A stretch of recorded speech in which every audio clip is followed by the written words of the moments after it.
একটা পারফরমেন্সের পিছনে থাকে দিনের পর দিন কঠোর অনুশীলন, অনেক ঘাম, অনেক ত্যাগ। কিন্তু সেই পরিশ্রম শুধু ছোট্ট শিল্পীদের নয়, প্রতিটি মুদ্রা, প্রতিটি তাল, প্রতিটি অভিব্যক্তি সেখানে জড়িয়ে থাকে তাদের স্বপ্ন আর অধ্যবসায়। পদ্মার আড়ালে এক নিঃশব্দ যোদ্ধার দল, আমাদের প্রিয় অভিভাবকরা, যারা সকাল সন্ধ্যা এক করে সন্তানদের এই মুহূর্তের জন্য প্রস্তুত করেন। কারো হাতের ছোঁয়ায় ঠিকঠাক হয় কস্টিউম, কেউ পরম যত্নে পরিয়ে দেন গয়না। ছোট ছোট হাতের পিছনে থাকে বড় ভালোবাসা।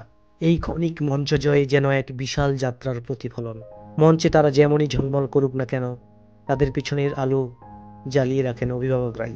এই গল্প শুধু নাচের নয়, এ গল্প ভালোবাসার, সহযোগিতার আর একসাথে বেড়ে ওঠার। আপনাদের সবার প্রতি কৃতজ্ঞতা। এই সাফল্য আপনাদেরও। পার্লার, নিজের পার্লার, নিজের পার্লারে? নিজস্ব পার্লার।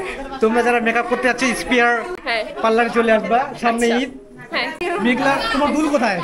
সুই দিদির কাছে। মনে করে পড়িও। এদিকে আমাদের অনেকদিন পরে এই মেয়েটা আসছে, অনেকদিন পরে তুমি আসলা কেন? হ্যাঁ, আমার অনেকদিন পর আজকে প্রোগ্রাম করে অনেক ভালো লাগতেছে।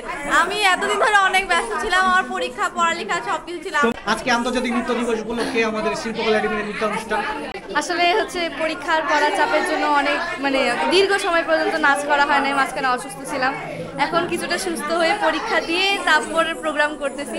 আসলে নৃত্য দিবস তো আমাদেরই দিবস, আমরা যারা নৃত্যশিল্পী তারাই তো নৃত্য করি, আর এটাই আমাদের কাছে সবচেয়ে বড় একটা দিবস। তো সেই উপলক্ষে শিল্পকলায় আসলে এই প্রোগ্রামটা করে আমাদের খুব ভালো লাগবে।